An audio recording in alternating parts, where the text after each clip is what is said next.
কিছু ছেলেমেয়েরা বলছে নেট ছাড়া তাদের নাকি জীবনই চলছে না।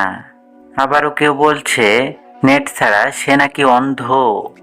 আরো অনেকেই বলছে একবেলা খাবার না খেলেও চলে, কিন্তু নেট ছাড়া জীবন চলছে না।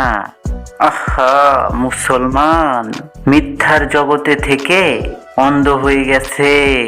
কেননা নেট নাই, তাই নাকি তাদের জীবন চলছে না। তোমার জীবন ঠিকই চলছে, কিন্তু ইসলাম অনুসারে জীবনটারে চালাচ্ছ না। ছুটির দিন নেট নাই তাতে কি হয়েছে? জেনারেল সাবজেক্টে তো অনেক পড়েছো। একটু ইসলামকে অনুসরণ করি, ইসলামিক কিছু জানি, ইসলামিক বইগুলো পড়ি। সকল মুসলমানদের তো ইসলামিক একটা লাইব্রেরি থাকে, ইসলামিক কিছু বই থাকে, সেগুলো পড়েই সময় কাটাই বোর হয়ে না থেকে। মোহাম্মদ সাল্লাল্লাহু সাল্লামের জীবনী জানতে অনেক বাকি, সেগুলো বুঝি, আমল করি। জীবনের শিক্ষার অনেক কিছু বাকি।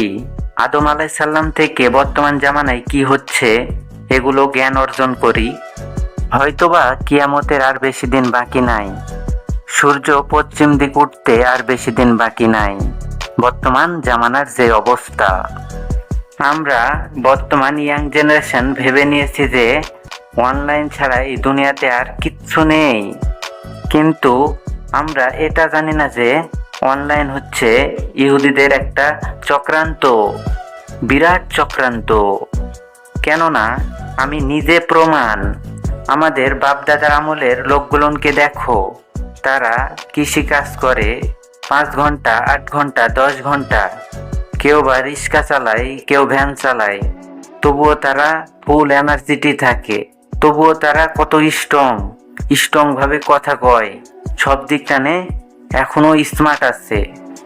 আর আমাদের বর্তমান এই যুব সমাজকে দেখো, সারা রাত ফোন টিপে টিপে সিপগুলো বসে গেছে, চাপাগুলো বসে গেছে, চেহারার দিক তাকানো যায় না। হস্তমৈথুন করে করে শরীর রোগা হয়ে গেছে, চলতে পারে না। চোখের চারিপাশ কালো হয়ে গেছে, চোখগুলো বসে গেছে একদম, চেহারার ভিতরে কোনো নূর নাই। সবই হচ্ছে এই অনলাইন মিডিয়া, এই ফোন। সারা রাত ঘুম নাই, রাত 4টায় ঘুমাই, বিকাল 4টায় উঠে। চেহারার দিক তাকালে বানরের মতো দেখায়। বর্তমান যুগের যুবকদের একটা ক্রিকেট ম্যাচে লাগাও, 2 বল খেলে আউট। একটা কাজ করতে পারবে তারা মাঠের বাইরে থেকে। আহা, সে তো খেলতে পারে না, সে তো ভালো খেলা জানে না, আমি হলে দেখায় দিতাম। এটাই শুধু পারবে তারা। আগের মানুষগুলোর দিক দেখেন, তারা সব কাজ পারত, ফিজিক্যালি স্ট্রং ছিল, এবং কি এখনো আছে। আগের লোকেরা সব দিক টানে স্মার্ট। তারা মাঠের কাজ পারত, কৃষি কাজ পারত, ঘরের কাজ পারত, খেলাধুলা, তাদের একটা স্কেল ছিল। আর বর্তমান ইয়াং জেনারেশনদের স্কেল একদমই কম, তারা শুধু একদিকেই ফোকাস করতে পারে। এগুলো কিভাবে হয়েছে? এগুলো একদিনে হয়নি। সারাদিন ফোনে সময় কাটানো, মেয়েদের পিছনে দৌড়ানো, কফি শপে, রেস্টুরেন্টে পার্টি, আড্ডা, এগুলোতে সময় দিয়েই তারা দুর্বল হয়ে যায়। অথবা এর মধ্যে কারো মন দেন ভালো থাকলে সে আবার টিকটক করে। এখন করা যুবকদের সূর্যবীর্য যে গায়ে রোদ, সেটা এখন আর নেই। সবকিছু রিলেটেড। আমাদেরকে যদি প্রোডাক্টিভ মুসলিম হতে হয়, তাহলে শারীরিক ফিট থাকা লাগবে, ফুল এনার্জেটিক থাকা লাগবে, চ্যালেঞ্জ দেওয়ার শক্তি থাকা লাগবে। বেকার দুনিয়াবি সময়, যেখানে পরকালের কোনো স্বার্থ নাই, এই জায়গাগুলো সময় নষ্ট করা যাবে না। ঠান্ডা মাথায় প্ল্যান করতে হবে যে জীবনে আমি কি করতে চাই, সামনে আমি কি করব। আগের একটা সময় ছিল যে কোনো নারী যদি রেপড হতো, তাহলে সবার মাথা ব্যথা উঠে যেত, ঝড় উঠে যেত, কোর্ট কাছারি, অফিস আদালত তুলপাড় হয়ে যেত। আর বর্তমান জামানার যে অবস্থা, যে রেপড একটা কোনো ব্যাপারই না, এটা পানির মতো করে তুলে ধরেছে এই মিডিয়া। এটাকে প্রমোট করতে করতে আমাদের কাছে এগুলা সহজ মনে হয়।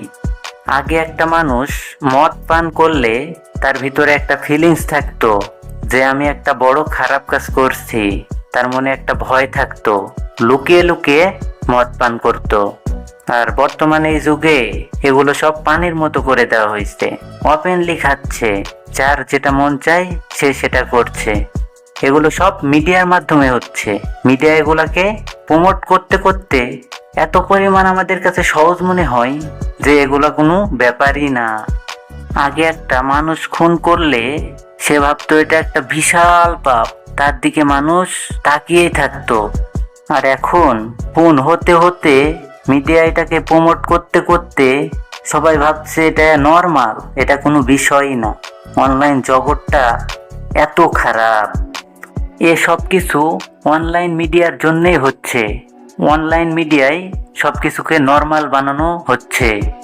সব কিছু খারাপ ট্রেন্ডিং অনলাইন মিডিয়ায় দিচ্ছে আমাদেরকে।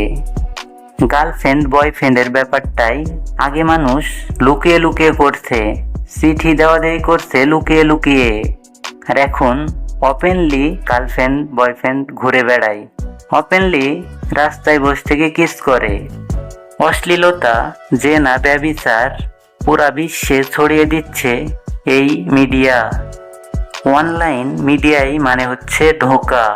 সে ভালোও করতে পারে আবার খারাপও করতে পারে।